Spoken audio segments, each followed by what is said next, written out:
Me que é família, daqui fala o J Privado. Atenção, eu, J Privado, bomba. Adalberto Costa Júnior choca o país ao revelar pela primeira vez quanto o mesmo ganha mensalmente. O mesmo ainda acusou o governo angolano de ter comprado o lugar na presidência da União Africana. Tudo isso e muito mais você acompanha aqui agora no canal MSTV, a TV que chega até você, a TV que não bajula você, maninha.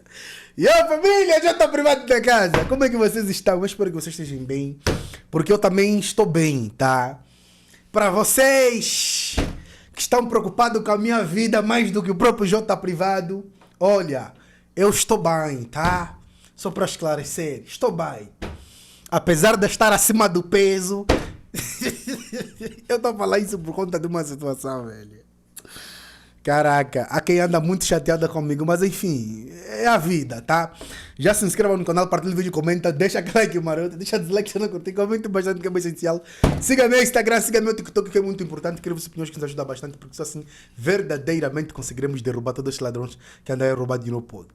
Para você que é angolano, cabo-verdiano, moçambicano, você que teu país faz parte da lista dos países que falam português, escute bem, o governo brasileiro disponibilizou vagas para vocês fazerem um ensino superior aqui no Brasil. Atenção que os cursos não são online, são totalmente presencial. Então, J Privado, isso quer dizer que eu terei que pagar alguma coisa para isso? Não, você não paga nada. Mas como é que eu faço então para poder me inscrever, J Privado? É o link que eu estou a deixar aqui na descrição dos vídeos. Tanto para você que quer fazer ensino superior, tá? Mestrado, doutoramento. Estou a deixar aqui dois links.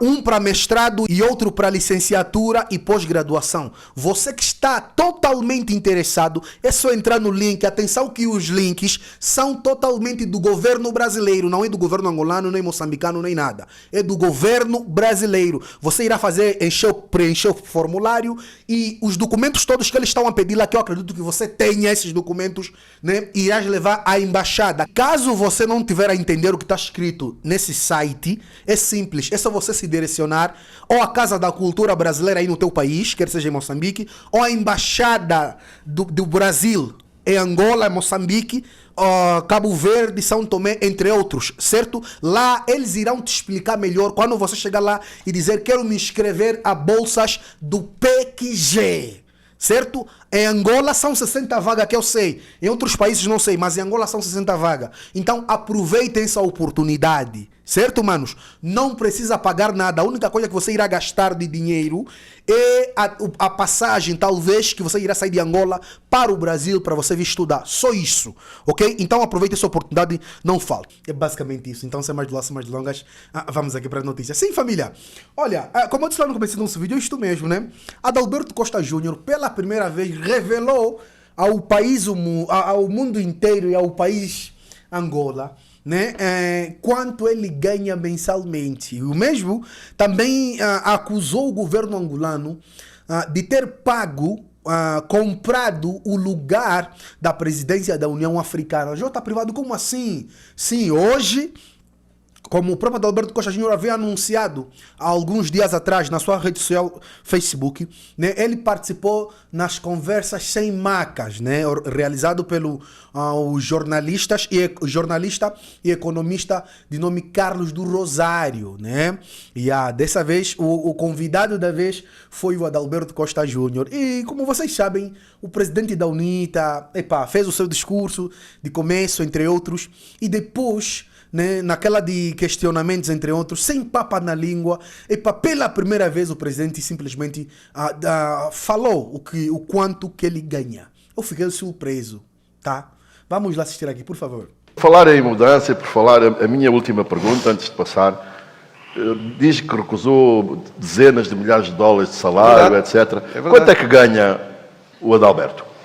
Eu ganho perto de 1.800.000, 1.700.000 e tal. Como deputado? Como deputado. Mas também... depois eu ganho cerca de 500 mil. Como conselheiro de Estado Muito não boa ganha? Esta pergunta. Excelente esta pergunta. É muito positiva. Obrigado. Porque eu sou daqueles que não tem muitos problemas em falar dessas coisas. O seu antecessor publicou a declaração de rendimentos, o Dr. Samakuva. Eu também, não tenho problema nenhum. Então fica aqui a promessa que vão publicar as declarações de rendimentos? Nós somos totalmente contra. Eu publiquei a minha declaração quando concorri à presidência do partido. É pública. Ela foi publicada completamente. Portanto, falha minha, não vi. Publiquei-a. E, portanto, isso é positivo. Mas essa pergunta é muito boa. Sabe por quê? Porque eu não tenho um kwanza dessa função. Também tenho outra questão. Eu sou deputado... E brigadeiro? Onde é que arranjou? Quando é que foi brigadeiro? Olha, vou lhe explicar. É uma boa pergunta. Onde é que foi brigadeiro? Também. É uma boa pergunta. São perguntas que nos ajudam a partilhar realidades que as pessoas não conhecem. Mas eu gostava de ser detalhado na sua pergunta anterior. O presidente da UNITA hoje é membro do Parlamento angolano. E eu fiz a opção de tomar posse de membro do Parlamento pan-africano.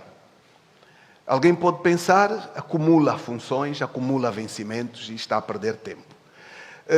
A África está num desafio enorme e dá-me uma oportunidade também ao conversar aqui um bocadinho. As instituições dos países têm problemas também porque o elemento controlador, regulador de cima não funciona, não existe. Bom. E, portanto, no âmbito das instituições continentais, nós temos a União Africana, que hoje está a ser presidida, inclusive, pelo presidente de Angola. Eu não quero falar muito, senão vão dizer que eu critico muito, mas não era a vez de Angola, como bem sabe, não era a vez de Angola. E, portanto, as pessoas vão investigar como quiserem. Invejoso. Não. Já que eu disse, eu posso perguntar quanto custou. Este pode ser um elemento que me tira da inveja. Quanto custou? Me tira da inveja.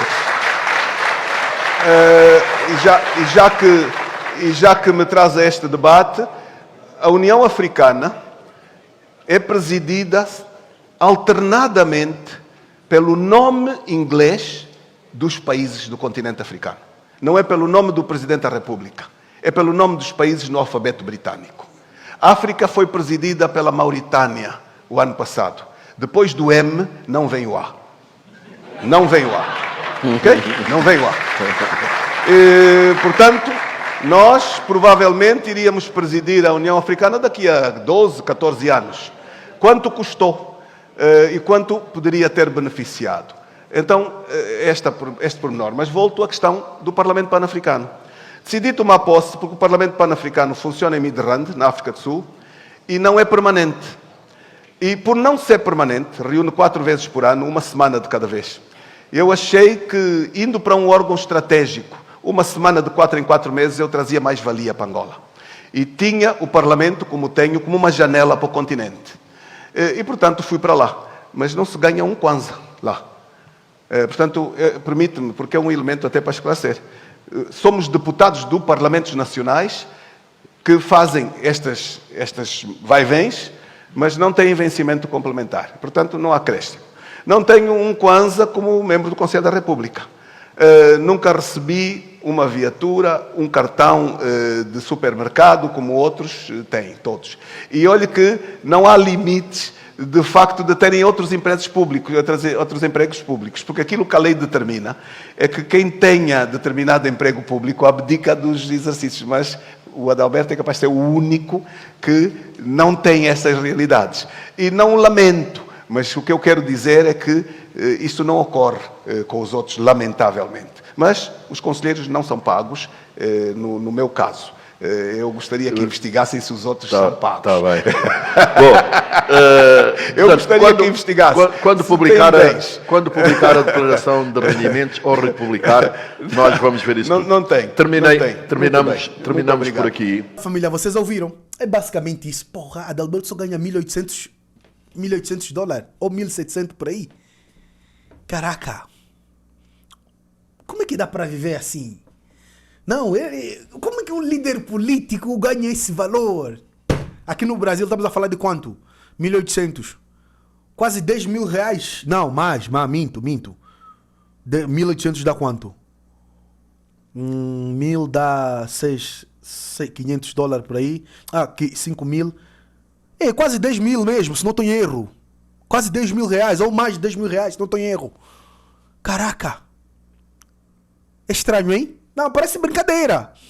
Eu vou deixar aqui também o discurso do próprio Adalberto Costa Júnior que falou no começo, antes de começar essas falas. Vamos assistir, por favor.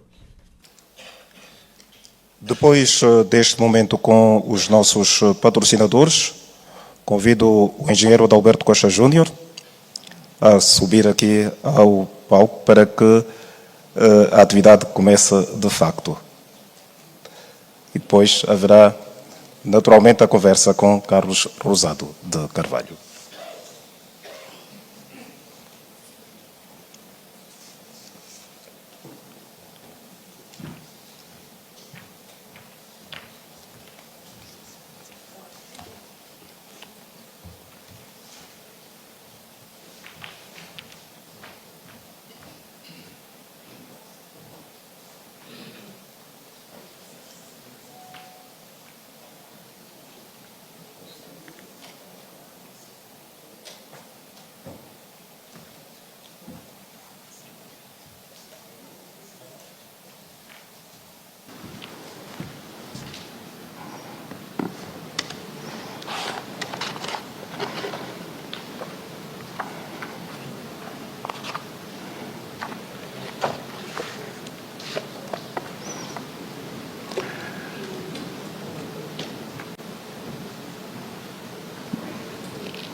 Alô? Está em dia. Bom, meus senhores, aliás, minhas senhoras e meus senhores, muito bom dia a todos. Eu começo por agradecer a Carlos Rosado Carvalho e ao Economia Sem Macas o convite que me foi dirigido e a oportunidade de aqui estarmos hoje. Saúdo também a coragem de um jornalista, de um académico, com uma mente livre, progressista, de quem busca o melhor para o seu país. Este é um grande desafio, mas também uma extraordinária oportunidade. A presença, também aqui, de Vossas Excelências, representa uma clara demonstração de quanto existe de disponibilidade para complementarem a busca de soluções para este país. Estamos num espaço que dá voz e forma ao sentimento nacional que é, ao mesmo tempo, de alguma frustração, mas de forte esperança. Cabe-nos direcionar este sentimento para que se torne impulsionador de uma era de prosperidade, de desenvolvimento, de justiça e de inclusão. Nós acreditamos ser possível e vamos procurar demonstrá-lo no itinerário que vos apresentaremos aqui em 3 grandes itens. Nós vamos começar por fazer um diagnóstico da situação atual da economia em Angola. Vamos prosseguir com a visão estratégica da UNITA e vamos apresentar uma perspectiva de crescimento e de desenvolvimento. No final, vamos apresentar a construção de um Estado eficiente e faremos as considerações finais. Naturalmente que vamos pedir alguma paciência, porque faremos uma exposição longa. Como chegamos até aqui? Após 23 anos de paz, 2002, 2025, qual é o estado real da economia nesta transição? Num ano em que comemoramos 50 anos de independência, Angola enfrenta uma crise económica com alguns índices preocupantes, se tivermos em conta as suas potencialidades. Nos últimos 23 anos, Angola viveu um paradoxo. Riqueza em recursos, um período dourado 2008-2013, com preços recordes de petróleo e empréstimos bilionários da China, especialmente. O progresso social ficou muito aquém das capacidades acumuladas e os retrocessos, hoje, são assinaláveis. Vamos para a realidade dos números. O crescimento demográfico versus estagnação económica. A população em Angola cresce a 3,7% ao ano, uma das taxas mais altas do mundo. Mas a economia cresce a 2% ao ano, quando atinge estes números. Temos mais de 17 milhões de pobres, 13 milhões de angolanos passam fome, mais de 7 milhões estão no desemprego, mais de 4 milhões de crianças estão fora do sistema de ensino. Temos uma das maiores taxas de mortalidade infantil. 900 mil jovens entram no mercado de trabalho anualmente, mas a economia gera empregos a um ritmo insuficiente, a uma média de cerca de 200 mil por ano. É uma diferenciação grande. A grande hemorragia financeira. Estudos internacionais estimam que Angola, neste período de tempo, perdeu cerca de 600 mil milhões de dólares. E perdeu-os como? Em corrupção, em má gestão, em capital flight, fuga de divisas, também em oportunidades fiscais que foram desperdiçadas. Vivemos hoje algumas preocupações relevantes de âmbito social. A cólera, que matou mais de 1000 angolanos nos últimos tempos. A malária, que atinge cerca de 35 mortes por dia. Angola entrou 2 vezes na lista cinzenta do Gafi. 9 meses depois de junho de 2025, ou 9 meses depois, em junho de 2025, Angola entrou na lista negativa da União Europeia. Crise financeira estrutural. Temos uma dívida insustentável. Tivemos 4 resgates do Fundo Monetário Internacional. 2009, 2018, 2020, 2023. Mas sem reformas, aquelas que todos nós gostaríamos de acompanhar. Angola recebeu apoio financeiro do Fundo Monetário Internacional em várias ocasiões, principalmente por meio de acordos stand-by, linhas de crédito ampliadas e instrumentos de financiamento rápido. Aqui estão os principais momentos. 2009, acordo stand-by, no valor de 1,4 mil milhões de dólares. O objetivo era mitigar os efeitos da crise financeira global e da queda nos preços do petróleo. Resultado, Angola não utilizou todo o valor e deixou o acordo expirar em 2012. 2018, linha de crédito ampliada. Valor, 3,7 mil milhões de dólares. Objetivo, apoiar reformas económicas, estabilizar a dívida e diversificar a economia após a queda do petróleo. Resultado, o programa foi cancelado em 2020, devido ao não cumprimento das metas fiscais e ao impacto do Covid-19. 2020, instrumento de financiamento rápido. Valor, 765 milhões de dólares. Objetivo, ajuda emergencial para lidar com os efeitos económicos da pandemia do Covid-19. Condições, sem as condições tradicionais do FMI, mas Angola comprometeu-se a fazer a transferência fiscal. 2023, nova linha de crédito ampliada, no valor de 3,5 mil milhões de dólares ao longo de 3 anos. Objetivo, apoiar reformas estruturais, consolidação fiscal e diversificação económica. Está em vigor desde 2024. Portanto, Angola recebeu formalmente apoio do Fundo Monetário 4 vezes, com 2 programas principais, com ajuda emergencial e o atual de 2023. Mas as reformas continuam a não se fazer. Como é que se encontra o sistema bancário em geral? Continuamos ainda a ver a consequência do ex-BESA, do Banco Económico, sem solução. Novo programa de avaliação do setor financeiro, em curso pelo Banco Mundial e pelo Fundo Monetário Internacional. Depois de 2012 terem sido detectadas várias vulnerabilidades ao sistema financeiro nacional no âmbito de um programa de avaliação ao setor financeiro, o Fundo Monetário Internacional faz uma nova monitoria, que este ano decorre em Angola e que coloca Angola na lista do Gafi, na lista da União Europeia e ainda com a ex-BESA sem solução. Angola está a ser salvo de um programa de avaliação do setor financeiro, mecanismo de monitoramento do Fundo Monetário Internacional em conjunto com o Banco Mundial, que visa aferir a estabilidade e a solidez do sistema.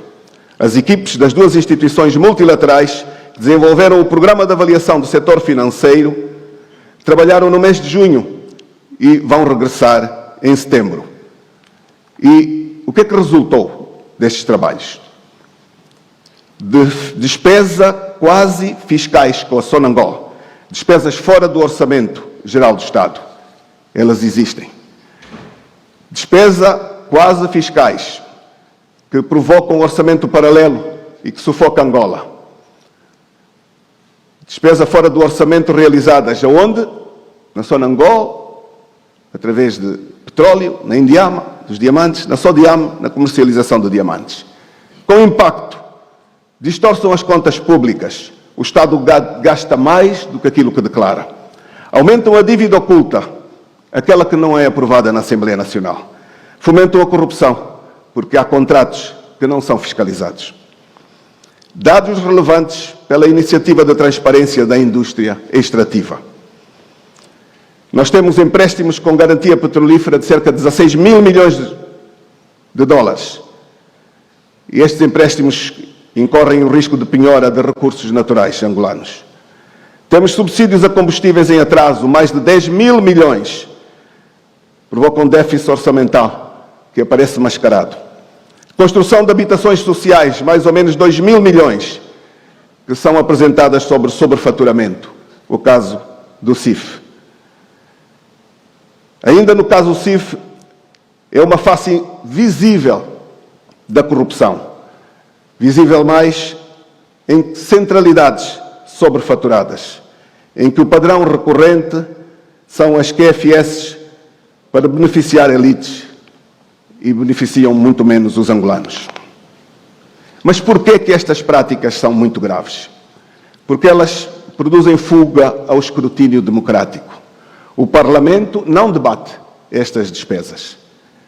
E a dívida pública é subestimada.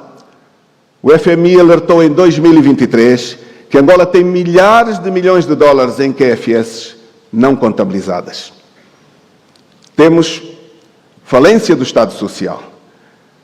Temos uma pobreza extrema. Os dados da Poverty Clock mostram regressão no âmbito do combate à pobreza.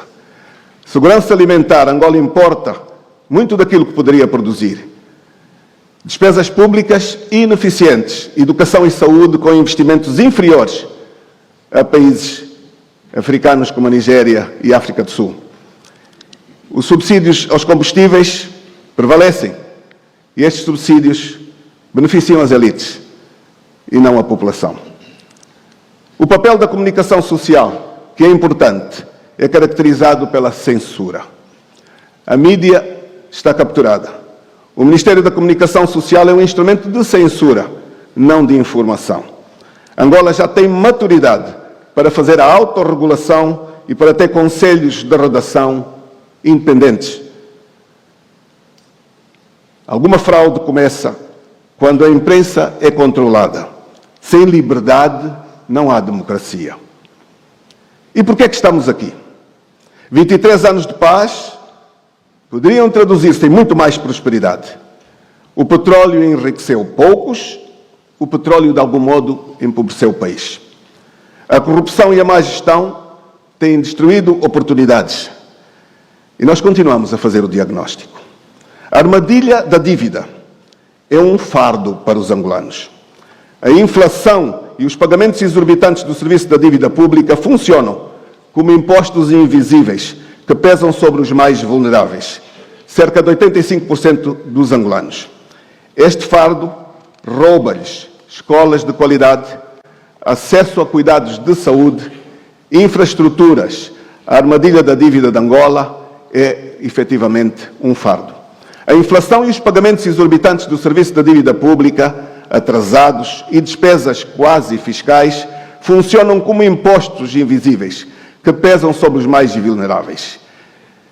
E as consequências são mortais.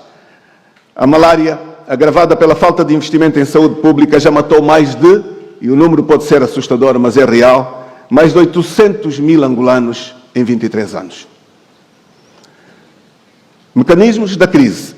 Quando um país gasta mais no serviço da dívida do que em receitas, entra num ciclo perverso. Cortes em despesas sociais. na saúde e na educação, principalmente. Sufocamento do crescimento económico, perda de confiança nos mercados financeiros, necessidade de contrair nova dívida para pagar a antiga. Nada enfraquece mais um governo do que um empréstimo mal utilizado. Dívida sem desenvolvimento. O governo angolano contrai empréstimos sem retorno visível para a qualidade de vida da população. As promessas não são cumpridas. As estradas, a eletricidade e as infraestruturas híbridas continuam ainda muito deficitárias pelo volume de investimentos que se tem feito. O serviço da dívida é um grande fardo que lega para as futuras gerações. A título de exemplo, de 2002 a 2022, Angola contraiu em 23 anos um total de 230.982.680.289 dólares de dívida pública, sendo 130,7 mil milhões de dólares de dívida interna e 105,6 mil milhões de dólares de dívida externa. Só na atual legislatura são 58% desta dívida por pagar, num total de 75,6 mil milhões a dívida interna e 65,5 mil milhões a externa, acrescida de 997 milhões de outras dívidas. As operações da dívida pública são os juros mais as amortizações da dívida. Esta percentagem agora em pagamento não foi totalmente contraída pelo atual governo, o que nos alerta para o facto de que vai sobrar para o próximo governo a responsabilidade do pagamento de dívidas que estão a ser contraídas agora. E isto põe em causa o futuro e as gerações futuras. O serviço da dívida está a consumir aproximadamente 50% do Orçamento Geral do Estado, apesar de que os fins da sua contratação não tenham sido atingidos na abrangência, na qualidade ou na durabilidade desejadas. O governo é célere no pagamento da dívida externa, mas o governo é muito lento no pagamento da dívida aos empresários angolanos. Grande parte da dívida pode até nem ser legítima. Existem cerca de 3 mil milhões de dólares em dívidas não pagas a angolanos. Desde os anos 90, o Estado angolano falta sistematicamente aos seus compromissos com fornecedores locais. Perto de 800 contratos certificados e muito mais não foram contabilizados. Valor total em atraso, estes 3 mil milhões de dólares. Quais são as consequências? Asfixia as empresas locais, com despedimentos e falências. Com preços inflacionados, os fornecedores cobram mais para compensar o risco. Pressão sobre o Kwanza, desvalorização e inflação. A solução é simples. Mais transparência, mais responsabilidade, auditorias independentes a todas as dívidas internas e externas, pagamento imediato aos fornecedores locais, em moeda e não em títulos, como se tem feito. Fim dos ajustes diretos na contratação pública. Investimento em capital produtivo, estradas, energia, águas. Só assim se quebrará este ciclo de empobrecimento. Angola não é pobre. Foi tornada pobre por más políticas, mas o futuro ainda pode ser escrito de uma outra forma. Causas e efeitos. Por que Angola não cresce? As causas. Um sistema político partidário. Uma causa muito importante. O passado. 1975, 1991. Tivemos a guerra, a questão do partido único, centralismo democrático, com poder absoluto. O Estado omnipresente, sufocando a iniciativa privada e a liberdade individual. 1992, 2025. Temos um presidencialismo absoluto. Multipartidarismo de fachada, com um só partido. Estado que é dominante. A Constituição de 2010 consagrou um presidencialismo imperial, sem mecanismos de responsabilização. Temos a captura das instituições. O judiciário subordinado ao executivo, um parlamento decorativo, sem poder real de fiscalização, uma imprensa controlada, sem liberdade crítica, eleições como mera formalidade, sem alternância real do poder, acumulação primitiva de capital, por uma elite política e empresarial. O poder pelo poder. Tudo gira à volta da presidência, sem separação de poderes. O país depende da vontade de um homem, não de instituições sólidas. Os efeitos destas realidades são a falta de crescimento, o colapso económico e social. A economia que não atinge os objetivos. Temos uma excessiva dependência do petróleo, com retardada diversificação. A corrupção continua sistémica. A falta de investimento produtivo. A falta de dinheiro público em obras que são sobrefaturadas. E há muitos esquemas. Nós temos um Estado que é burocrático e é paralisante, que afasta investidores. Temos uma gestão fiscal irresponsável, dívida insustentável e orçamentos muito irrealistas. Temos um serviço público em colapso, nomeadamente no caso da saúde, também da educação. Ao comemorar 50 anos de independência, Angola enfrenta uma crise socioeconómica com índices alarmantes, se tivermos em conta as suas potencialidades económicas, volto a repetir. O balanço preocupa. Violência e insegurança, fruto da exclusão social. Pobreza extrema de mais de 40% da população. Hoje nós assistimos à fuga de cérebros. Os mais qualificados estão a emigrar em grande número. Um elevado abandono do país por parte de jovens em busca de oportunidades em países vizinhos, na África do Sul, em Portugal e em restantes países europeus. No Brasil, citando os de maior procura. Importa referir que Angola não é um país tradicional de imigração, pelo que este fenómeno constitui um alerta vermelho e deve ser estancado, porque não se constrói um país, ou um país qualquer, mantendo este tipo de hemorragia, com a fuga de quadros e com o abandono dos jovens. Angola não está pobre por falta de recursos. Está pobre porque o sistema político foi desenhado para concentrar riqueza e poder na mão de poucos. A solução? Descentralização real, com as autarquias. Autarquias com poder são essenciais. Reforma constitucional que limita o presidencialismo. Judiciário independente para combater a corrupção e não só. Uma imprensa livre para fiscalizar o poder. Economia aberta, com menos Estado e com mais mercado. Ou mudamos o sistema, ou o sistema destrói-nos. Produto Interno Bruto. A economia angolana enfrenta um paradoxo entre o vasto potencial dos seus recursos naturais e as limitações decorrentes de décadas de gestão pública centrada no modelo do Partido-Estado. Apesar do crescimento significativo do PIB, durante o boom petrolífero, o país atualmente lida com estagnação económica e fragilidades institucionais. O Índice de Desenvolvimento Humano de Angola é 0,574, ocupa o 149º lugar em 189 países e está abaixo do IDH de países do Grupo de Desenvolvimento Médio, que é 0,634. Dependência do petróleo. Em 2002, o petróleo representava 92% das exportações de Angola.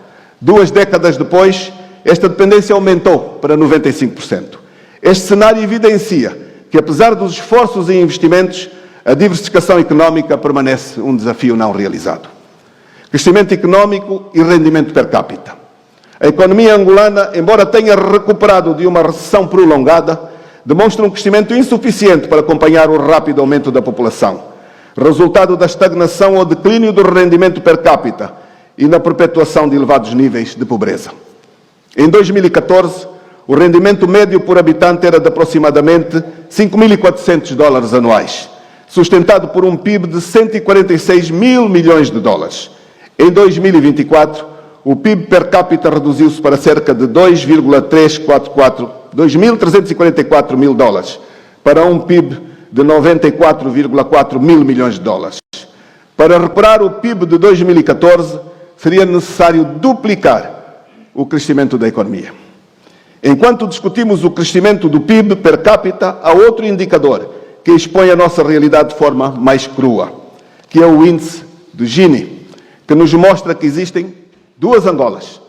Uma Angola de abastados, que ficam com a maior parte dos rendimentos, e outra da penúria, que fica com a extrema pobreza. Isto é, mais de 51% da riqueza de Angola está na mão de muito poucos. Pobreza e desemprego. Angola está numa encruzilhada. A pobreza monetária afeta mais de 40% da população. E a má governação continua a ser o maior entrave ao desenvolvimento. Os cidadãos enfrentam um processo de empobrecimento que os marginaliza dos benefícios da produção do país. Em 2015 e 2023, o PIB per capita caiu 26% e a inflação subiu para mais de 300%, relevando uma perda substancial do poder económico das famílias e das empresas, aumentando assim a tensão social. Quase 80% da força de trabalho está na informalidade, e isto não é apenas uma falha económica. É uma falha da dignidade pela precariedade do trabalho, pela falta de proteção social, pela reduzida rentabilidade e pelo risco de violência dos fiscais. O desemprego é um problema crónico e agudo, com a taxa oficial a rondar hoje os 30%. A situação é ainda mais grave para a juventude, com uma taxa de desemprego superior a 52%, que constitui uma crise social e um enorme desperdício de potencial humano. Bomba populacional ou ausência de crescimento económico. Diz a ciência económica que a população não é o problema, é o contexto institucional que é o problema. Não é o número de pessoas que causa a pobreza, é a ausência de liberdade económica, segurança jurídica, da ausência de concorrência e de oportunidades. O crescimento económico sustentado reduz a taxa de natalidade, não o inverso.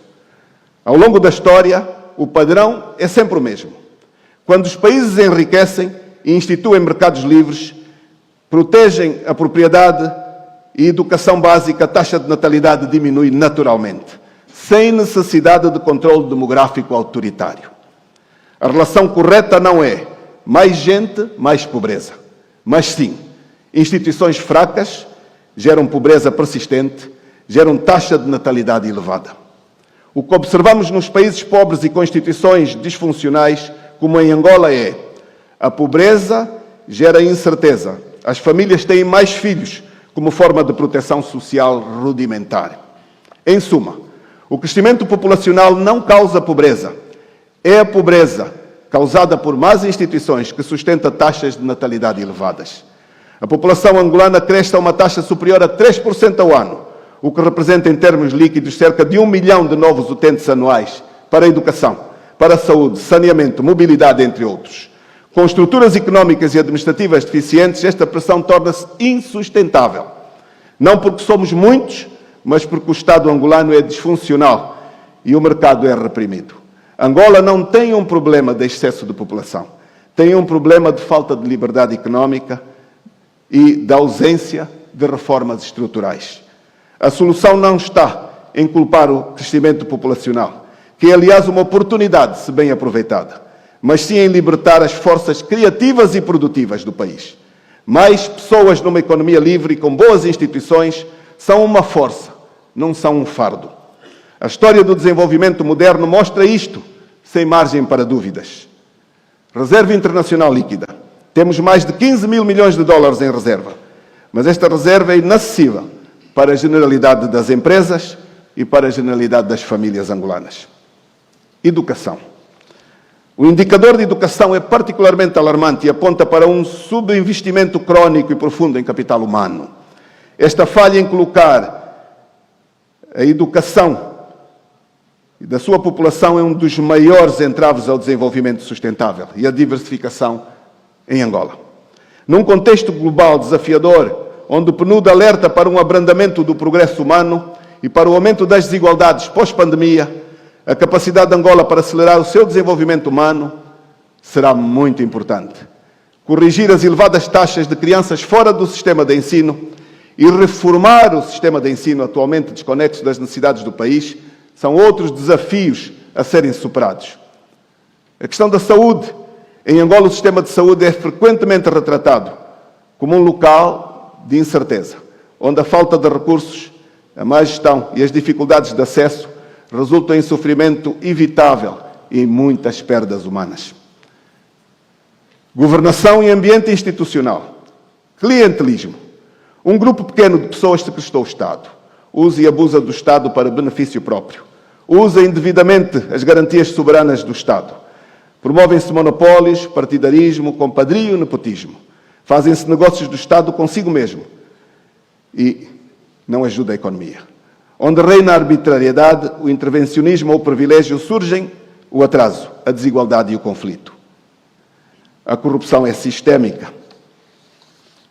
Os índices de corrupção IPH, publicado pela Transparência Internacional, Angola obteve uma pontuação de 32 em 100, onde 100 é muito limpo, classificando-se em 121º lugar entre 180 países.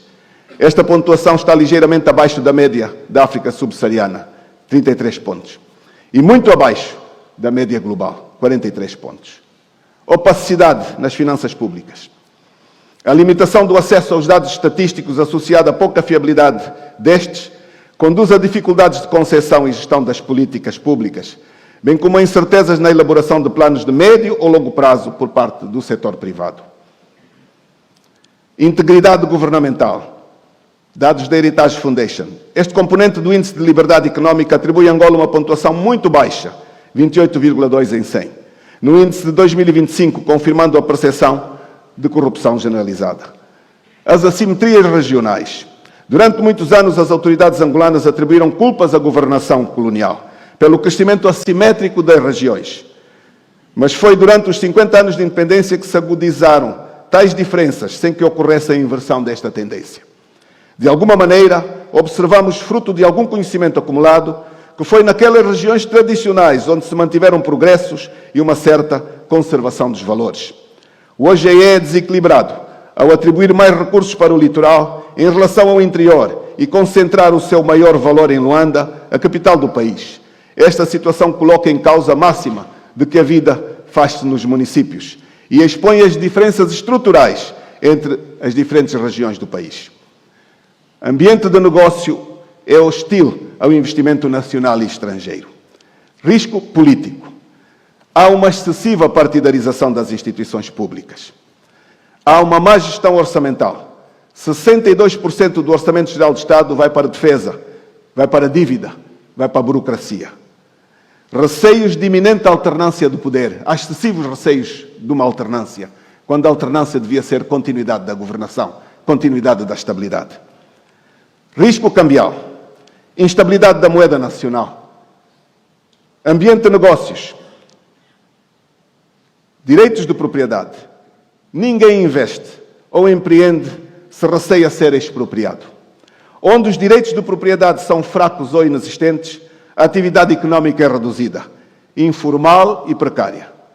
A falta de independência do Poder Judicial, capital humano deficiente, burocracia e instabilidade do quadro regulatório, dificuldade do repatriamento de capitais, a corrupção e a falta de transparência.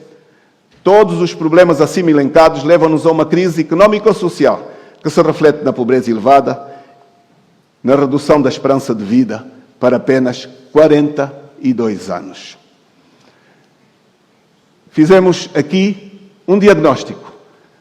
Ele poderia ser maior, poderia ser encurtado. É um diagnóstico que certamente Vossas Excelências bem conhecem. Vamos entrar no outro capítulo. Perspectiva de crescimento e de desenvolvimento. Visão estratégica da UNITA. A UNITA apresenta uma visão ancorada em reformas estruturais e em compromisso ético. A UNITA não se limita a propor um conjunto de políticas isoladas para resolver os problemas conjunturais de Angola. Pelo contrário, a sua visão para o país assenta numa mudança de paradigma fundamental, guiada por princípios sólidos e interligados, que nortearão a ação governativa e a reconstrução nacional. Estes princípios, detalhados no Programa de Governação, constituem a espinha dorsal de uma nova abordagem à gestão pública e ao desenvolvimento económico e social. Os princípios centrais que orientam a visão da UNITA incluem estabilização macroeconómica com responsabilidade fiscal. Restabelecer a confiança na moeda nacional é o primeiro passo para atrair poupança Investimento e crescimento sustentável. Uma moeda instável destrói contratos, encurta horizontes de planeamento e impede o funcionamento saudável dos mercados. A estabilidade monetária é a base de qualquer economia que prospera. Propomos uma lei de responsabilidade fiscal e a adoção de orçamentos plurianuais que permitam um planeamento mais consistente e orientado para metas de médio e longo prazo. Um orçamento cidadão, que envolva a participação dos cidadãos de forma efetiva, por via das autarquias. Determinantes do desenvolvimento económico e social. O crescimento sólido e sustentável só assenta em instituições que gerem expectativas de longo prazo, contratos respeitados, moeda estável, concorrência aberta e governo com orçamentos disciplinados. Se Angola adotar de imediato as mesmas políticas que os países desenvolvidos aplicaram, quando tinham rendimentos per capita comparáveis aos que Angola tem hoje, ganhar-se-iam credibilidade internacional, atraindo capital estrangeiro que hoje evita mercados com historial de intervenções abruptas. Disciplina orçamental, eliminando a generosidade estatal prematura que conduz a ciclos de inflação e crises cambiais. Estímulo à produção, ao libertar empresários das amarras de licenças e tarifas, fomentando cadeias de valor não petrolíferas. Confiança na moeda, ao aplicar desde já uma regra lígera da expansão monetária, tal como Friedman propôs em 1980. Diversificação da economia e valorização dos recursos internos. A diversificação económica refere-se à redução da dependência de um único recurso ou setor económico, no caso de Angola, o petróleo, e ao desenvolvimento de múltiplas atividades económicas capazes de gerar riqueza, emprego e receitas externas. Num país como Angola, cuja economia está fortemente concentrada num recurso único, 95% das exportações, a diversificação económica não é um luxo, mas uma necessidade urgente para reduzir vulnerabilidades económicas e sociais. Atualmente, Angola está numa situação paradoxal. Apesar dos vários recursos disponíveis, solos férteis, minerais, águas abundantes, clima diversificado, a economia continua altamente dependente da produção petrolífera, revelando fragilidade económica e reduzida capacidade produtiva local. O objetivo central é criar um ambiente económico onde indivíduos empreendedores e empresas possam inovar, investir e criar valor sem interferências desnecessárias do Estado, garantindo simultaneamente regras claras, direitos de propriedade seguros e incentivos adequados ao desenvolvimento empresarial. Em concreto, identifico 5 eixos centrais para uma diversificação económica eficaz e sustentável. Liberdade económica e estabilidade institucional. A evidência histórica demonstra que a diversificação sustentável da economia só ocorre em ambientes institucionais robustos, estáveis e previsíveis. Neste contexto, são essenciais estabilidade monetária e cambial, um regime monetário previsível, com inflação controlada, que permita cálculos económicos rigorosos e contratos confiáveis. Direitos de propriedade fortalecidos, garantir a segurança jurídica generalizada com foco nos investimentos produtivos, especialmente no setor agrícola e industrial. A titulação e garantia de posse da terra são fundamentais para investimentos de longo prazo. Reformas institucionais e Estado de Direito. Isto exige tribunais independentes e eficazes, capazes de fazer cumprir contratos privados rapidamente para reduzir os custos das transações económicas. Abertura comercial e integração internacional. Angola deve abandonar as práticas protecionistas e integrar-se plenamente nos mercados internacionais, permitindo que o seu setor privado compita e aprenda com os melhores atores globais. Países que impõem barreiras à importação e exportações prejudicam os seus próprios consumidores e produtores. O protecionismo é, a longo prazo, uma barreira ao progresso. Medidas: redução drástica e simplificação tarifária. Uniformizar e reduzir tarifas para facilitar importações essenciais e incentivar cadeias de valor nacionais que possam exportar competitivamente. Eliminação de cotas e licenças não essenciais. Permitir maior concorrência interna e externa, beneficiando consumidores e empresários locais. Criação de zonas económicas, zonas francas e parques industriais orientados à exportação. Parques industriais em zonas estratégicas, cito nomeadamente província de Luanda, Benguela, de Cabinda, do Namibe, entre outras, para atrair investimento externo produtivo e fomentar clusters industriais e logísticos. Angola como potência energética regional exportadora. Angola pode tornar-se uma potência energética regional, não apenas pelo petróleo e energia híbrida, mas também pelas energias renováveis, com políticas adequadas e gestão transparente. Os nossos recursos naturais tornam-se fonte de prosperidade. Esta visão ambiciosa visa aproveitar não só as vastas reservas de hidrocarbonetos, mas também o enorme potencial em energias renováveis, para suprir tanto o mercado interno como os países vizinhos da SADC. A estratégia articula-se na modernização e expansão das infraestruturas nacionais de gás natural e petróleo, incluindo gasodutos internos e para a exportação. Na integração energética de Angola no Southern African Power Pool, para exportar excedentes de energia e no desenvolvimento de capacidades nacionais em toda a cadeia de valor energético. Esta abordagem não só diversifica as fontes de receita dentro do próprio setor energético, mas também pode melhorar significativamente a balança de pagamentos e reforçar a posição estratégica de Angola na região. No entanto, o seu sucesso dependerá da capacidade de atrair investimentos avultados para infraestruturas complexas, gasodutos e linhas de interconexão e de navegar os desafios da cooperação e regulação energética a nível regional. A visão de se tornar um hub energético regional, se implementada com prudência e foco na sustentabilidade, pode gerar novas fontes de receita e promover a integração económica regional. Privatização e promoção da concorrência. O Estado angolano não deve atuar como empresário. Deve permitir que o setor privado lidere o desenvolvimento económico em setores críticos, como as telecomunicações, a energia, o transporte, os serviços financeiros e a agricultura comercial. Privatização gradual e transparente. Empresas estatais devem ser transferidas para o setor privado, com critérios rigorosos e transparência, permitindo maior concorrência e eficiência económica. Promoção da concorrência interna. Se exige a redução das barreiras de entrada em setores monopolizados pelo Estado ou por grandes grupos ligados ao poder político. Estímulo à agricultura e setores não petrolíferos estratégicos.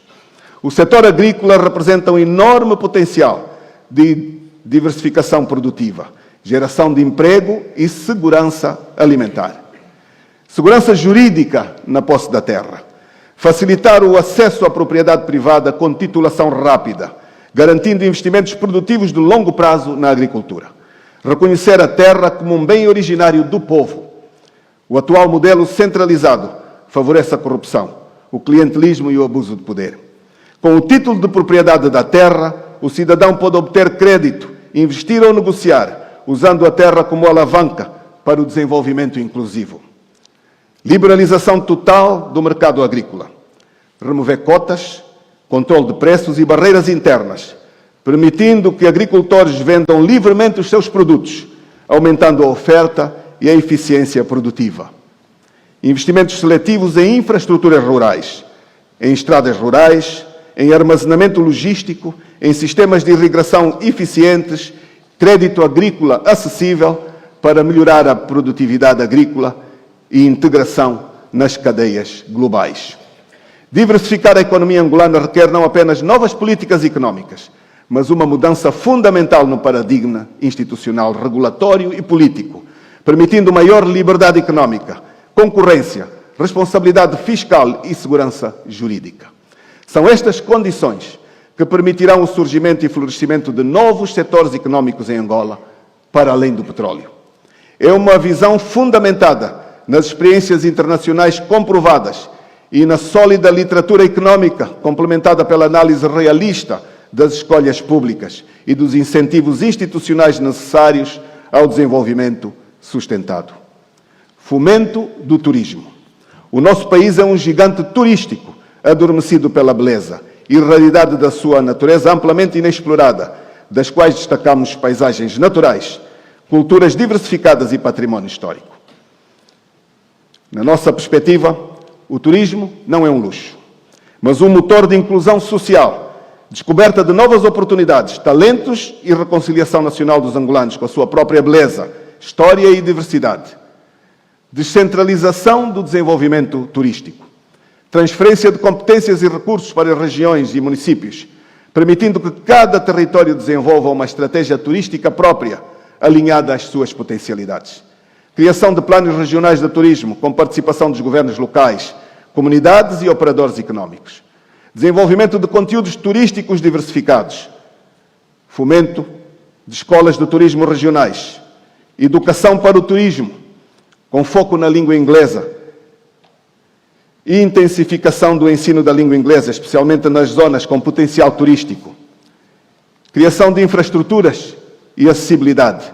Investimento em vias de acesso, sinalização turística, transporte público e conectividade digital nas zonas com interesse turístico. Fomento ao crédito turístico.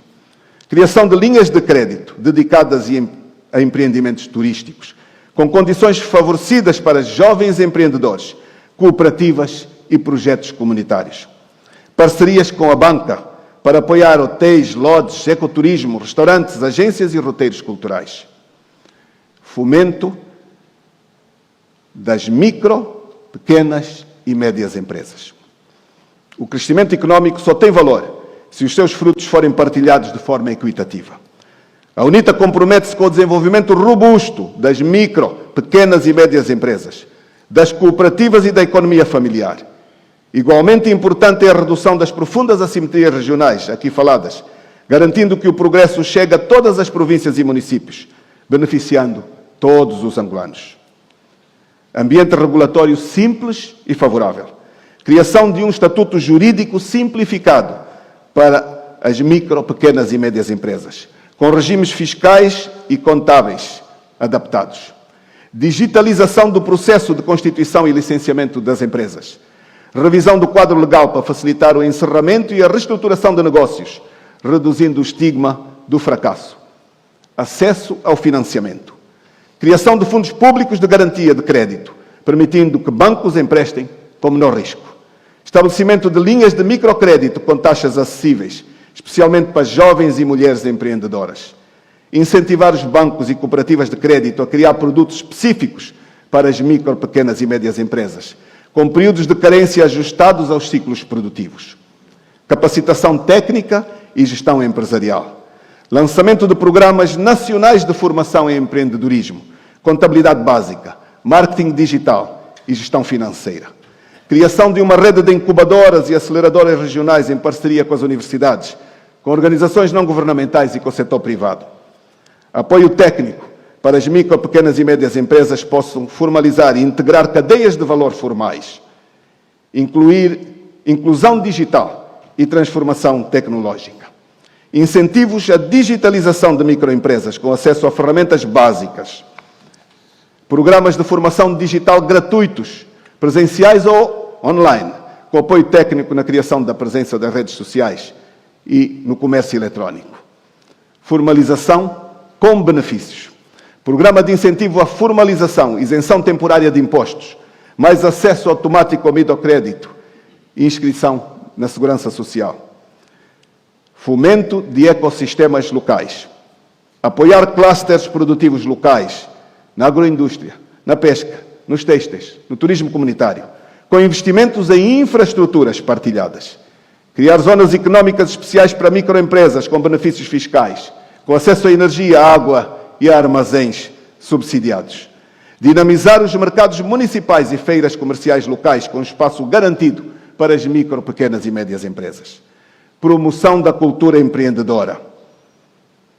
Integrar educação empreendedora no ensino secundário e técnico-profissional.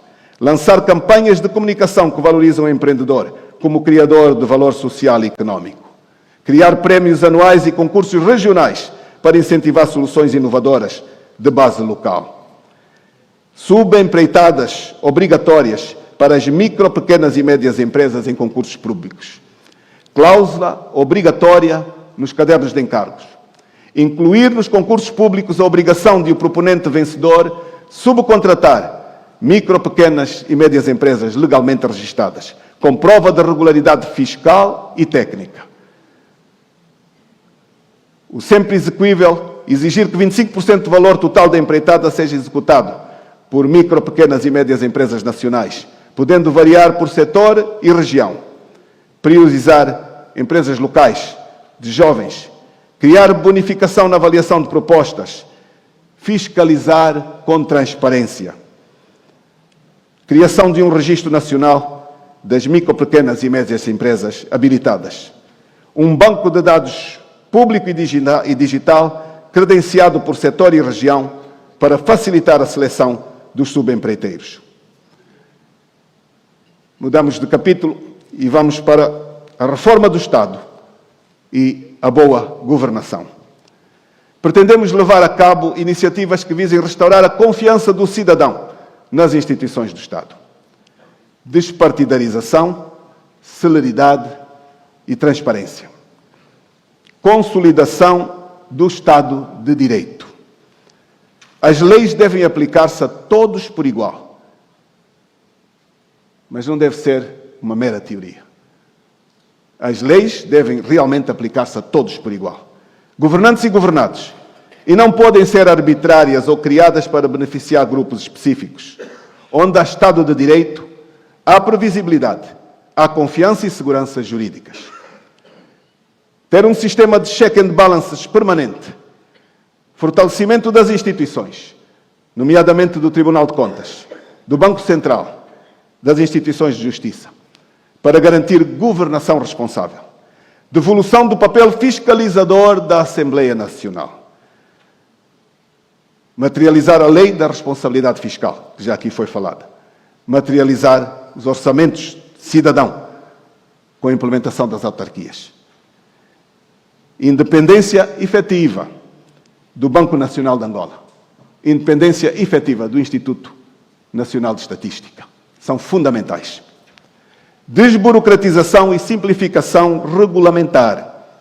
Apesar da burocracia angolana, é um obstáculo significativo à diversificação económica. É fundamental. Redução imediata de pelo menos 50% das licenças e regulamentos.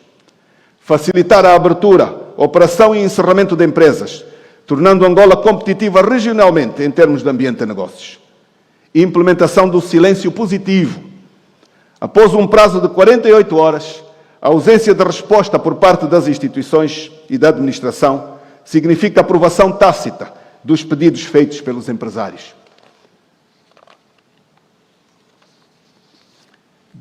Digitalização e interligação administrativa.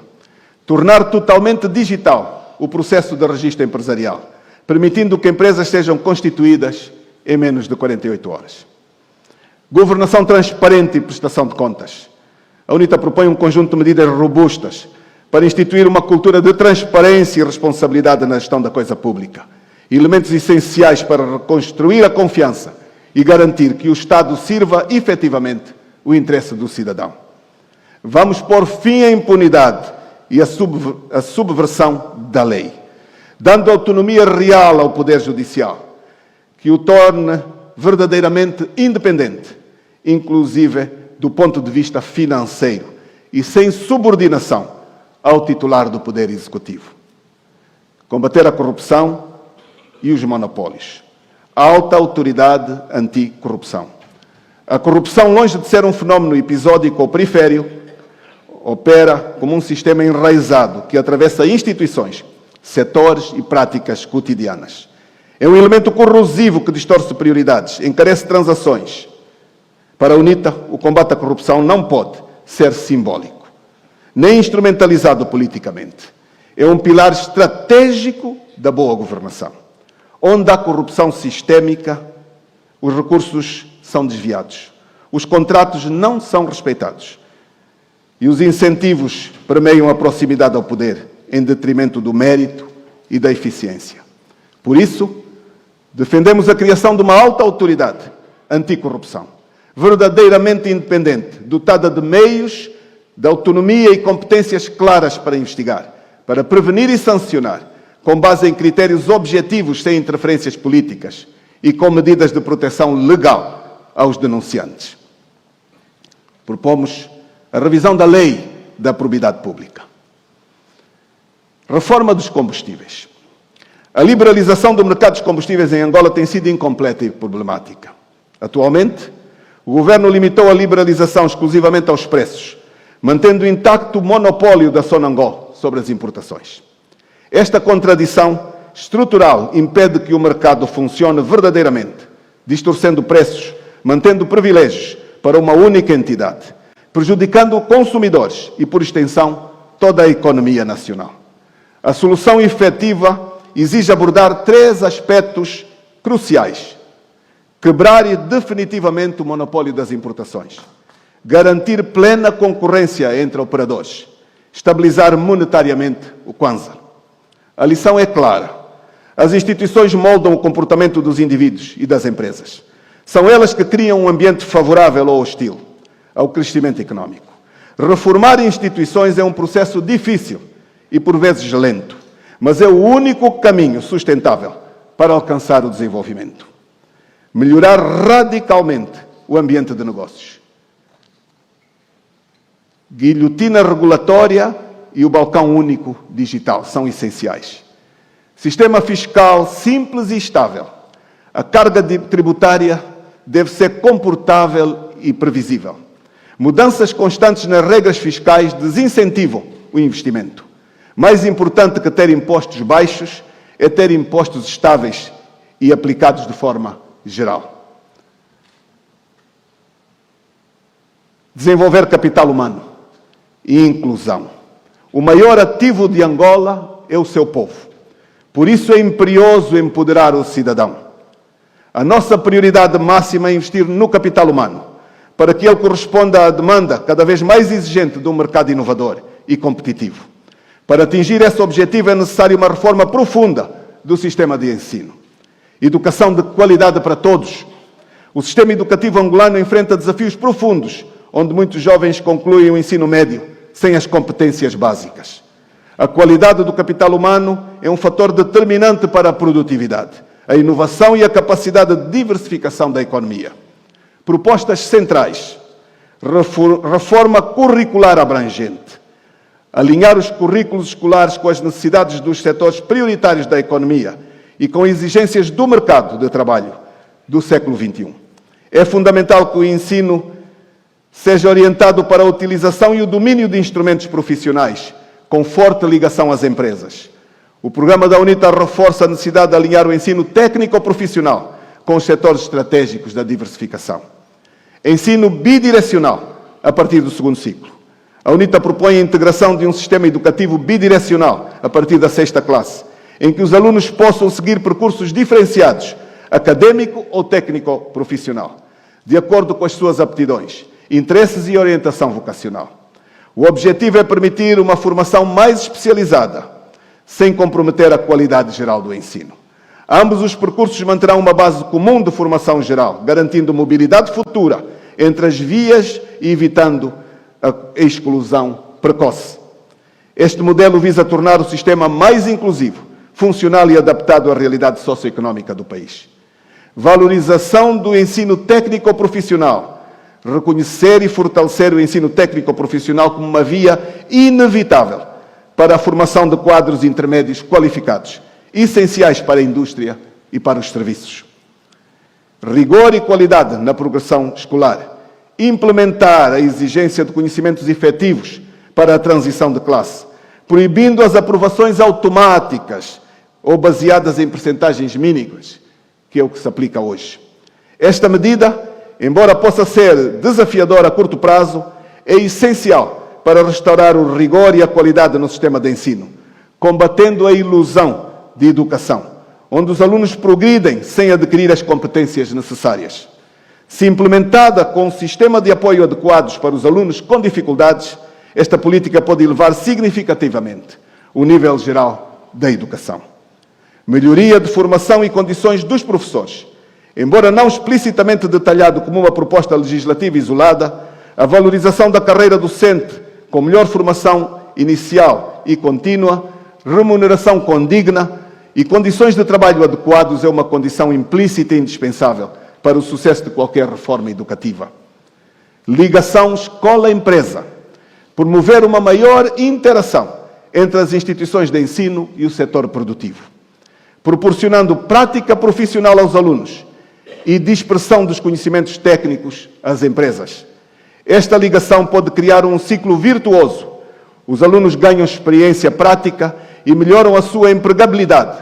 As empresas beneficiam de mão de obra mais qualificada e podem participar na formação dos seus futuros quadros. E facilita-se a transferência de conhecimento e inovação entre o meio académico e o empresarial. Uma reforma educativa profunda e bem executada é um investimento de longo prazo, com retornos sociais e económicos incomensuráveis. Um foco em competências relevantes para o mercado de trabalho pode ajudar a reduzir o crónico problema do desemprego e a aumentar a produtividade geral na economia. Criar políticas eficazes de promoção do emprego digno. Reconhecemos que atualmente uma parte significativa da população ativa exerce funções em condições laborais, em que muitos casos se assemelham a alguma escravidão moderna. Esta realidade é inaceitável e impõe uma resposta firme e urgente do Estado. Reforçaremos a saúde primária, preventiva e profissional. Propostas centrais. Prioridade à medicina preventiva e cuidados de saúde primários. Reforçar a rede de postos de saúde e focar nas doenças mais frequentes e na preservação, em vez de concentrar recursos excessivos em cuidados curativos de alta complexidade. Efetiva inversão da distribuição das verbas no OGE para a saúde primária. Esta é uma mudança política fundamental. O investimento desproporcional em hospitais de referência, muitas vezes em detrimento da rede de cuidados primários, resulta num sistema ineficiente e iníquo. Fortalecer a base do sistema de saúde, com foco na prevenção e no atendimento próximo das comunidades, pode resolver a maioria dos problemas de saúde a um custo menor e com maior impacto na saúde pública. Melhoria da gestão dos recursos e combate ao desperdício. Garantir que os recursos alocados à saúde sejam utilizados de forma eficiente e transparente, combatendo a má gestão e o desvio de fundos. A melhoria da saúde da população tem um impacto económico direto e significativo. Cidadãos mais saudáveis são mais produtivos, têm menor absentismo laboral e as famílias gastam menos com despesas de saúde catastróficas, o que contribui para a redução da pobreza e para o aumento do bem-estar geral. Investir na saúde não é apenas um imperativo social, mas também um investimento inteligente do capital humano do nosso país. Crédito à economia. A escassez de crédito à economia, particularmente para investimentos produtivos de médio e longo prazo, associado a elevadas taxas de juros, acima dos 30%, evidencia claramente as distorções estruturais existentes no mercado de crédito em Angola, como consequência direta da inflação persistentemente alta e de política monetária instável. O crédito existente concentra-se, sobretudo, no consumo imediato a curto prazo, inviabilizando projetos produtivos e estruturantes. A intervenção governamental através de programas de crédito público, devido ao contexto político-partidário, transforma-se num instrumento de favorecimento e compadrio. A política fiscal irresponsável, gasto excessivo do Estado, compete diretamente com o setor privado, pelos fundos disponíveis nos bancos, tornando ainda mais escasso o crédito privado produtivo. Um diagnóstico estrutural. Os problemas no mercado de crédito em Angola decorrem de 4 questões interligadas e estruturais. Inflação persistentemente alta, de 2 dígitos, que resulta numa política monetária restritiva, com taxas de juro elevadas. Intervenção direta e abusiva do Estado no mercado, gerando distorções, favoritismo e reduzindo a disponibilidade de crédito privado.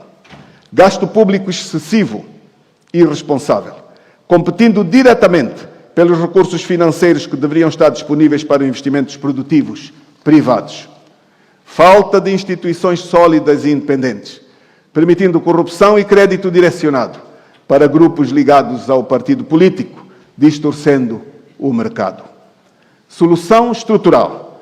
Para resolver definitivamente estes problemas estruturais, uma estratégia deve ser aplicada em 4 pilares fundamentais: disciplina monetária e estabilidade macroeconómica. Medidas práticas. proibição constitucional de financiamento direto do Banco Nacional de Angola ao Tesouro Nacional, eliminando a fonte direta de inflação monetária. Esta é uma medida fundamental. A proibição do Banco Nacional de Angola é intervir permanentemente e gerar inflação. Estabelecer uma meta rigorosa de inflação anual, reduzindo progressivamente a inflação para menos de 5% num prazo claro, 2 anos. Introdução de um regime monetário claro e transparente. Metas monetárias ou inflation targeting, garantindo previsibilidade. Fim dos créditos públicos diretos e créditos de compadrio. Programas públicos de crédito têm histórico desastroso, distorcem o mercado, criam injustiças e privilégios políticos. Medidas práticas. Proibição legal imediata da concessão de créditos diretos ou subsidiados pelo Estado, através de bancos públicos ou privados. Redirecionar esforços para criar garantias parciais de crédito, que reduzem o risco para bancos privados, ao emprestar a pequenos empresários, mantendo sempre a avaliação privada dos créditos. Decisão dos bancos e não do Estado. Implementar mecanismos transparentes e públicos de auditoria regular sobre qualquer crédito garantido ou incentivado pelo Estado, tornando impossível o favorecimento político. Redução radical do gasto público e reforma fiscal profunda. O elevado gasto público em Angola é uma das principais causas da escassez do crédito privado. Medidas práticas. Implementar regras fiscais constitucionais rigorosas. Limitação de déficits, exigência de orçamento equilibrado, impedindo o crescimento excessivo da despesa. Repito, limitação de déficits através de programas fiscais constitucionais rigorosos. Adotar uma regra de ouro orçamental, limitando dívida pública exclusivamente a investimentos produtivos que geram retorno direto, infraestruturas exportadoras, logística, nunca para despesas correntes, como é prática hoje. Privatização de ativos públicos deficitários, reduzindo despesa pública permanente e aumentando disponibilidade de recursos financeiros para o setor privado produtivo. Fortalecimento das instituições financeiras privadas e estímulo ao crédito produtivo. Crédito produtivo exige confiança institucional, segurança jurídica e concorrência no setor financeiro. Medidas práticas. Criar um quadro regulatório estável e transparente para o mercado financeiro privado, incluindo garantias eficazes à execução dos contratos. Redução dos custos de transação. Fomentar o desenvolvimento de instrumentos financeiros alternativos, leasing produtivo, factoring, venture capital, crowdfunding, reduzindo dependência exclusiva do crédito bancário tradicional. Implementar incentivos fiscais moderados, como deduções no imposto sobre os lucros, para bancos que concedam crédito produtivo de médio e longo prazo em setores estratégicos, nomeadamente agricultura, indústria, inovação tecnológica. Promover ativamente bancos especializados no crédito de médio e longo prazo, focados especificamente em investimento produtivo. O problema do crédito em Angola é estrutural e exige soluções igualmente estruturais. Sem estas reformas profundas, o crédito continuará escasso, caro, de curto prazo e orientado politicamente. Com as soluções aqui apresentadas, o mercado financeiro angolano poderá finalmente cumprir o seu papel fundamental, que é financiar investimentos produtivos, gerar crescimento económico sustentável e diversificado, criar empregos duradouros, reduzir a pobreza e melhorar significativamente o nível de vida da população. Poupanças e realocamento de recursos. O financiamento de novos projetos que vão alavancar a economia vai exigir melhoria da qualidade da despesa. Com zero investimento em elefantes brancos, palácios ou projetos fantasma, o que implica uma disciplina fiscal rigorosa, gastar bem dentro dos limites. Alargamento da base tributária e justiça fiscal. Investimento direto estrangeiro. Leilões públicos de blocos petrolíferos e minerais. Repatriação de capitais angolanos no exterior. Oferecer amnistia fiscal para recursos trazidos de volta para o investimento produtivo. Fundo de Estabilização Petrolífera. A criação de um fundo de estabilização bem gerido pode proteger a economia de choques externos e fornecer uma fonte estável de financiamento para investimentos estratégicos em diversificação e desenvolvimento do capital humano e infraestruturas. A atração de investimentos estrangeiros e parcerias público-privadas transparentes. Passamos assim ao último ponto, o caminho do desenvolvimento.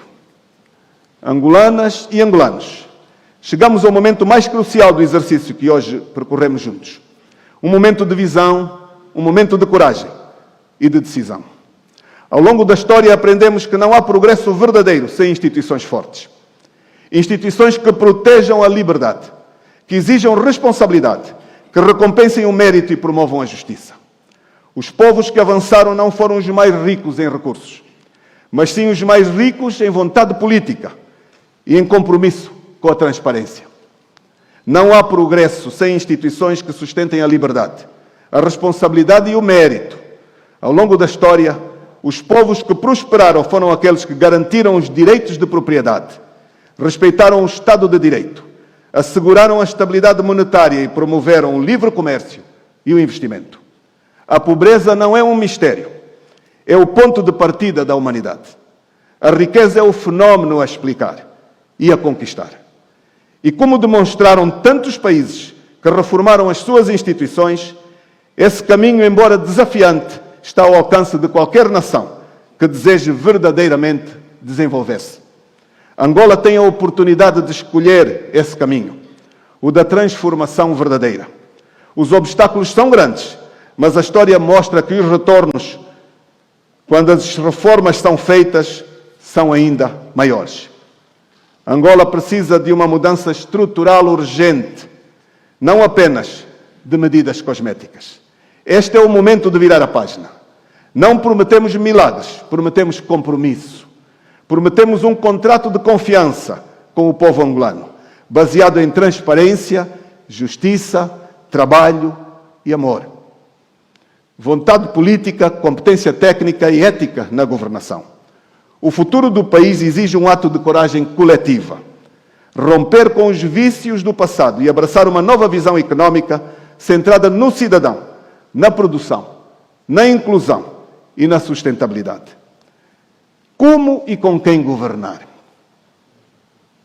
A UNITA é um projeto de inclusão nacional. É por essa razão que não se circunscreveu a trabalhar sozinha. O Governo Inclusivo e Participativo, GIP, a Frente Patriótica Unida, são alguns dos exemplos desta disponibilidade. Exemplos práticos, inquestionáveis. A disponibilidade de trabalhar com todos. Sempre que fomos chamados a indicar personalidades para as instituições do Estado, privilegiamos o mérito da cidadania, indicando, em muitos casos, quadros que não são membros da UNITA. Há muito que o vimos fazendo. Participação ativa da sociedade. Por isso, nós vamos juntos. Vamos juntos e queremos andar juntos com quem investe, com quem ensina, com quem sonha, com quem age. Vamos construir um país onde o talento não é desperdiçado, onde o mérito é recompensado, onde a justiça não é um privilégio, mas é uma regra. A juventude angolana é a geração mais inquieta, mais conectada e mais aberta à transformação.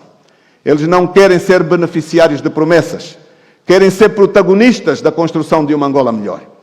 É a pensar neles e em todos os que resistem, sonham e constroem que nós estamos aqui hoje. Vamos aumentar o nível de mulheres capacitadas técnica e profissionalmente no centro das decisões políticas, económicas e produtivas do país. Como nos recorda a experiência internacional, não há milagre económico, há liberdade económica. E esta, por sua vez, requer coragem política, requer compromisso institucional e uma cidadania consciente do seu papel no processo da mudança. Cito aqui casos de sucesso no mundo, que nos podem servir de inspiração. A análise empírica permite observar com nitidez que os países que mais cresceram nas últimas décadas foram aqueles que adotaram instituições favoráveis ao mercado, ao investimento e à liberdade económica. As disparidades são notáveis, mesmo entre países com história, geografia e recursos semelhantes. A Austrália, que começou como colónia penal, tornou-se uma potência. Hong Kong, sem território nem riquezas naturais, construiu uma economia pujante. A economia chinesa cresceu, sem uma única recessão, a uma média de 9% ao ano durante 4 décadas, 1980 a 2020. Como resultado, duplicou o seu PIB a cada 7 anos, elevando o rendimento médio por habitante de $307 em 1980 para $12.500 hoje, e aproximando-se rapidamente do patamar das maiores economias do mundo. O crescimento económico dos Emirados Árabes Unidos desde 2000 foi notável, com períodos de forte expansão impulsionados pelo petróleo e diversificação económica. A média do crescimento do PIB entre 2000 e 2023 foi de 3,98%, atingindo um pico de 9,80% em 2006 e um mínimo de menos 20% em 2009. A economia passou por um crescimento acentuado entre 2003 e 2006, com uma média de 8,3%, enquanto as economias avançadas tiveram uma média de 2,8% no mesmo período. Em África, o Botsuana destaca-se como exemplo do sucesso num continente onde abundam os desafios. País sem litoral, com território árido e escassa população, tornou-se uma das economias de crescimento mais rápido do mundo, ao preservar instituições democráticas, respeitar os contratos e manter contas públicas sólidas. Expectativas.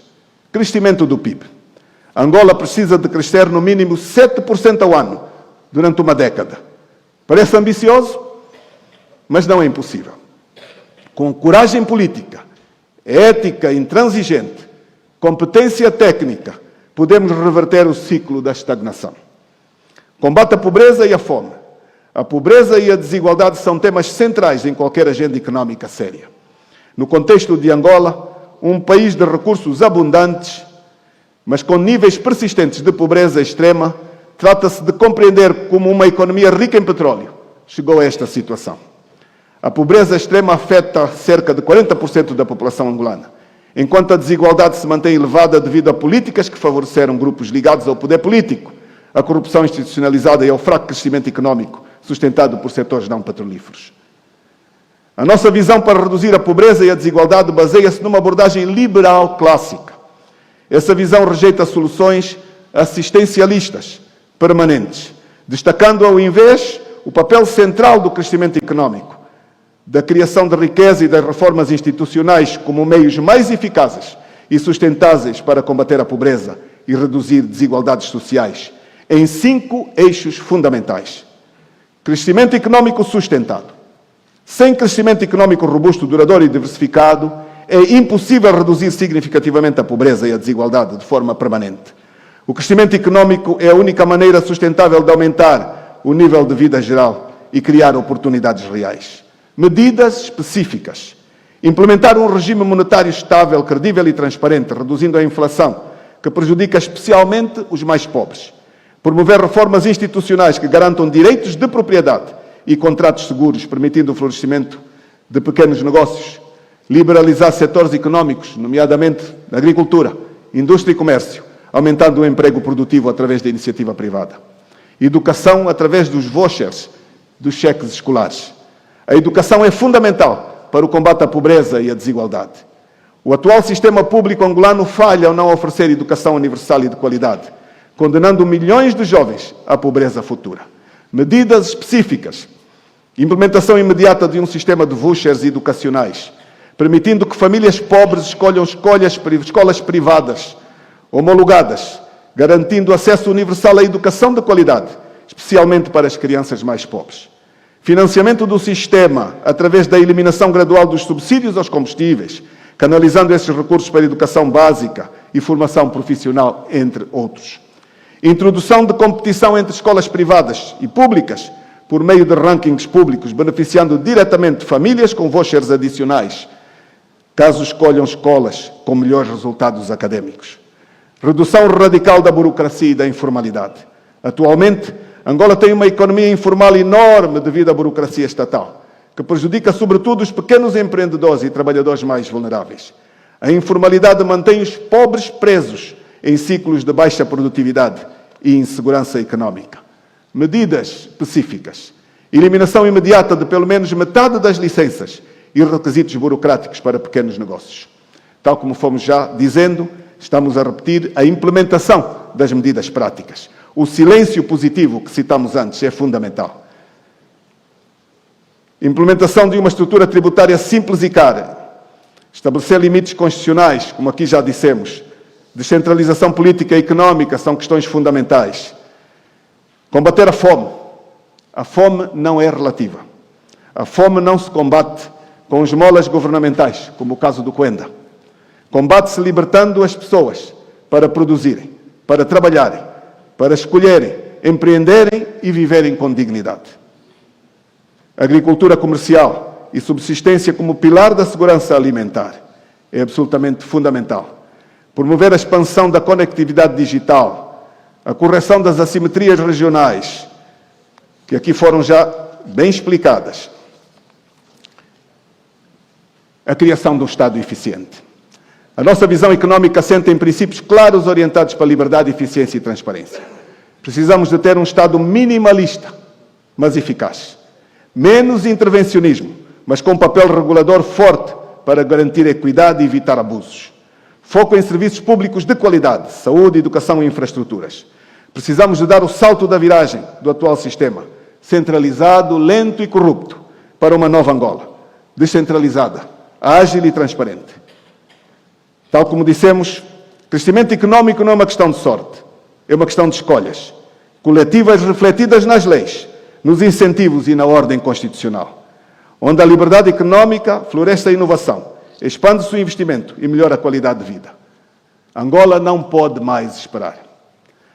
A hora da mudança estrutural é agora. Vamos devolver a Angola aos angolanos.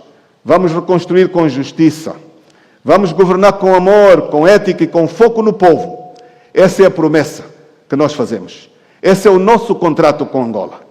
Vamos devolver Angola aos angolanos, com dignidade, com justiça, com futuro, com coragem, com o exemplo, com o serviço. Angola, 50 anos após a independência, tem diante de si duas estradas. A estrada do conformismo e da repetição dos erros, ou a estrada da transformação, do compromisso e da mudança estrutural. A pobreza que hoje enfrentamos, tal como dissemos, não é um destino, é um ponto de partida. A riqueza é o fenómeno a conquistar. E nós, angolanos, temos tudo o que é necessário para a conquista. Temos a juventude, temos a terra fértil, temos os recursos naturais, temos a força do nosso povo, falta-nos apenas a decisão coletiva de fazer diferente. O que vamos construir juntos? Um Estado transparente, uma justiça independente, gestores públicos técnicos, competência acima do apadrinhamento, uma economia para todos, o fim dos desperdícios, acabar com os subsídios, que são cerca de 85 bilhões perdidos, e tal como disse, saúde e educação como investimentos prioritários, diversificação real, inclusão que gera resultados, autarquias fortalecidas, decisões locais para problemas locais, sociedade civil no centro, conselhos técnicos com líderes comunitários, empresários e académicos. Por que será diferente? Não é sobre trocar partidos, o que nós estamos a falar. É sobre mudar o sistema. Não prometemos milagres, mas um método. Alternância real, quebrar o ciclo do partido-Estado. Este que tem sido o verdadeiro cancro. Instituições fortes, justiça e imprensa livre. Foco nas pessoas, salário mínimo justo, emprego jovem, combate à fome. Medidas cosméticas só aprofundarão a crise. Sem ruptura democrática, repetiremos o passado. Corrupção institucionalizada, pobreza e vulnerabilidade a ameaças globais. Não prometemos milagres, prometemos um trabalho de equipe, prometemos muita dedicação, com muita disciplina e muito método. Prometemos algo mais poderoso, compromisso em resgatar a esperança num amanhã seguro. Uma esperança fundamentada nas pessoas, no capital humano, que temos e em que iremos investir fortemente. Um contrato de confiança com o povo angolano, fundamentado na transparência, na justiça, no funcionamento das instituições e no amor profundo à pátria. Meus caros senhores, eu agradeço a vossa atenção a esta longa exposição. Foi aqui identificado as causas que caracterizam a nossa economia. Foram identificados comportamentos. Foram propostas soluções. O milagre não está só na economia.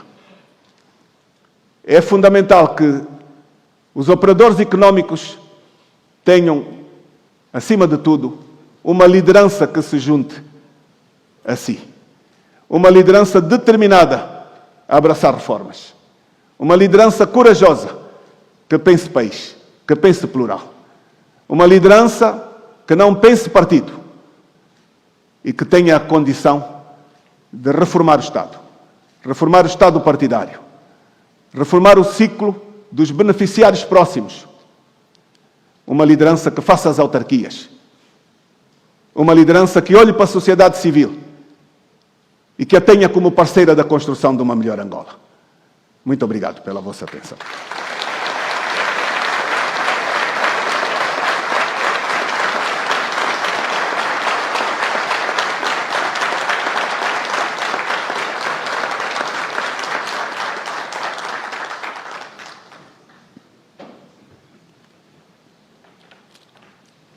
Por onde é que eu vou?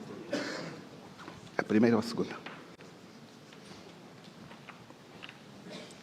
Pois bem, ouvimos o nosso orador, engenheiro Adalberto Costa Júnior, que tem 63 anos, nasceu no Ambo, em 1962, é presidente da UNITA, a União Nacional para a Independência Total de Angola, desde novembro de 2019. Depois de uma militância de quase 50 anos no partido, em que foi quase tudo. Costa Júnior filiou-se na UNITA com apenas 13 anos, em 1975, seguindo uma tradição familiar. Os pais e irmão eram militantes do partido do Galo Negro. Em 1978, aderiu à JURA, Juventude Unida Revolucionária de Angola, a organização juvenil da UNITA, da qual foi responsável em Portugal a partir de 1980. Em 1983, assumiu a liderança dos comitês da UNITA no norte de Portugal e 8 anos mais tarde, em 1991, ascendeu a representante do partido em Portugal. Em 1996, passou a ocupar o mesmo cargo em Itália e no Vaticano. Em 2003, regressa a Angola, sendo nomeado membro do mecanismo bilateral da UNITA para a implementação dos acordos de paz até 2008. Em 2012 é indicado para vice-presidente do grupo parlamentar do partido.